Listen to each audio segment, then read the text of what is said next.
धर्म क्षेत्रे कुरुक्षेत्रे संपूर्ण आर्यावर्त का सर्वोच्च युद्ध आरंभ होता है। यह कोई साधारण संग्राम नहीं था, ये धर्म अधर्म के मध्य हो रही महायुद्ध थी, जिसमें भाग्य, संकल्प, नीति, छल और सत्य सभी सम्मिलित थे।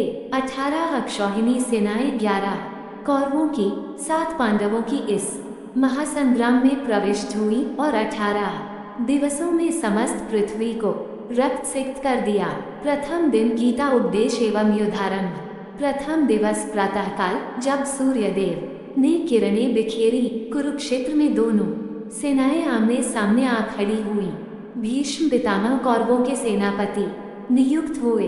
पांडवों की सेना में वीर सात्यकी, धृष्टद्युम्न, भीम, अर्जुन, युधिष्ठिर, नकुल, सहदेव अग्रपंक्ति में थे। युद्धारंभ से पूर्व अर्जुन ने श्री कृष्ण से कहा, मधुसूदन, मैं इन स्वजनों पर बाण कैसे चला सकता हूँ। तब श्री कृष्ण ने उन्हें भगवद गीता का उपदेश दिया, कर्मण्येवाधिकारस्ते, और अर्जुन का मोह नष्ट किया। घोषित हुआ शंखनाद। भीष्म ने पहला बाण चलाया, धरती कांपी। प्रथम दिन कौरवों की विजय रही। अर्जुन ने युद्ध में संकोच किया, किंतु श्री कृष्ण के निर्देश पर रथ आगे बढ़ाया। द्वितीय दिवस धर्म की ज्वाला।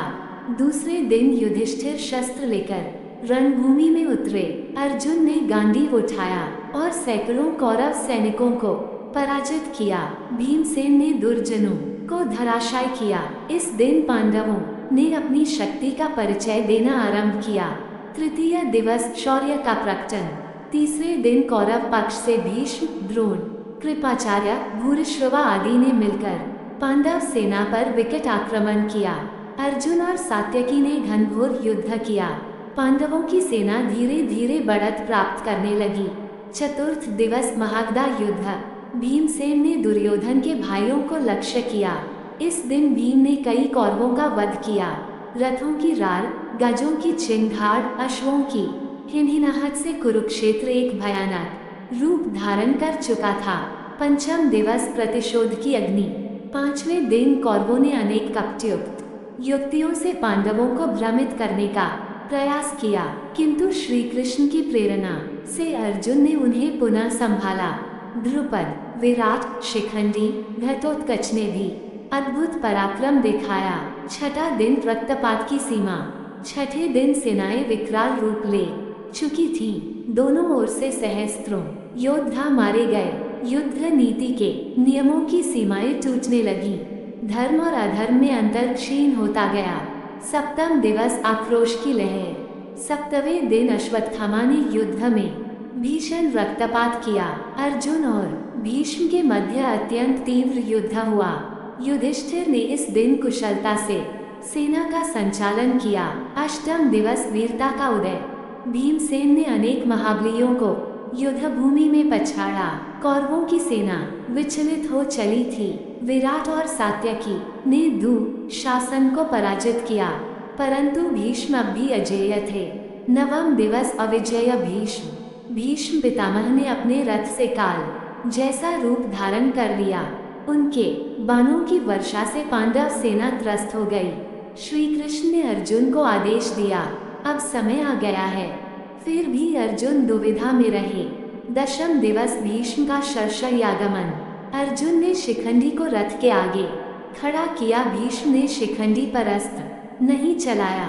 उसी क्षण अर्जुन ने अपने बाणों से भीष्म को आच्छादित कर दिया। भीष्म शरशय्या पर लेटे, परंतु मृत्यु का वरण नहीं किया। उन्होंने कहा, जब सूर्य उत्तरायण में जाएगा तभी मैं शरीर त्याग करूंगा। 11वां दिन द्रोणाचार्य का अभ्युदय। भीष्म के पश्चात द्रोणाचार्य सेनापति बने। उनकी नीति चतुर और रणकौशल अद्वितीय था। उन्होंने पांडवों पर चक्रव्यूह रचा, एक ऐसा यंत्र जिसमें प्रवेश सरल परंतु निकास कठिन था। 12वां दिन चक्रव्यूह का निर्माण। चक्रव्यूह में अर्जुन को दूर भेजकर द्रोण ने एक योजना बनाई। अभिमन्यु अर्जुन का पुत्र चक्रव्यूह भेद कर भीतर गया, किंतु निकास मार्ग नहीं जानता था। कौरवों ने नियम तोड़कर उसे मिलकर मारा। जयद्रथ ने अन्य पांडवों को रोक लिया। 13वां दिन अभिमन्यु वध। ये दिन पांडवों के लिए दुख का पर्व बना। 16 वर्षीय अभिमन्यु ने अद्भुत शौर्य दिखाया, पर अंत में वह अधर्म पूर्वक मार दिया गया। अर्जुन ने प्रतिज्ञा की, कल सूर्यास्त से पूर्व जयद्रथ का वध करूंगा, अन्यथा अग्नि में प्रवेश करूंगा। 14वां दिन प्रतिज्ञा पूर्ति। अर्जुन ने दिन भर भीषण युद्ध किया, पर जयद्रथ छिपाया गया। श्री कृष्ण ने सूर्यास्त का मायाजाल रचा। जयद्रथ बाहर आया और अर्जुन ने उसका शीश काट दिया। अर्जुन प्रतिज्ञा पूर्ण हुई। 15वां दिन द्रोण का पतन। द्रोण अब क्रोधित थे। अश्वत्थामा ने पांडव सेना का संहार आरंभ किया। तब युधिष्ठिर ने धर्म की रक्षा हेतु सत्यवचन से द्रोण को विचलित किया। अश्वत्थामा हताहेति धृष्टद्युम्न ने अवसर पाकर द्रोणाचार्य का वध किया। 16वां दिन कर्ण का प्रवेश। अब कर्ण को युद्ध में प्रवेश मिला। वह सेनापति बना। उसने अर्जुन से भयंकर युद्ध किया। भीमसेन ने एक एक कर कौरवों के भाइयों का अंत करना आरंभ किया। 17वां दिन कर्ण वध। कर्ण और अर्जुन का महासंग्राम हुआ। कर्ण का रथ भूमि में धंस गया। वह शस्त्र उठाने झुका। तब श्री कृष्ण ने अर्जुन को कहा, ये धर्म युद्ध है, अब कर्ण का वध करो। अर्जुन ने कर्ण का वध कर दिया। 8वां दिन दुर्योधन का अंत। कौरव पक्ष अब लगभग समाप्त हो चुका था। दुर्योधन भागकर जलाशय में छिप गया। भीम ने उसे गदा युद्ध के लिए आमंत्रित किया। श्री कृष्ण की युक्ति से भीम ने दुर्योधन की जंघा तोड़ी। दुर्योधन मरणासन हो गया। रात्रि में अश्वत्थामा, कृपाचार्य और कृतवर्मा ने पांडव शिविर पर आक्रमण किया।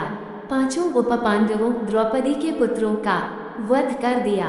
अश्वत्थामा ने ब्रह्मास्त्र का प्रयोग भी किया, पर श्री कृष्ण ने उसके प्रभाव को शांत किया और अश्वत्थामा से मणि लेकर उसे नष्ट प्राय कर दिया गया। महाभारत युद्ध समाप्त हुआ। धरती रक्तरंजित थी। न्याय की विजय हुई, पर बहुत कुछ खोकर श्री कृष्ण ने धर्म की पुनर्स्थापना की। युधिष्ठिर राज्य सिंहासन पर आरूढ़ हुए, परंतु भीतर से सब शून्य था। युद्ध ने विजय तो दी, पर शांति नहीं। श्रीमद् भगवद गीता, महाभारत और इस महायुद्ध का सार यही है। धर्म कठिन मार्ग है, पर अंततः वही विजयी होता है। अधर्म चाहे जितना भी शक्तिशाली हो, उसका पतन निश्चित है। श्री कृष्ण की लीला, अर्जुन की निष्ठा, भीम का पराक्रम और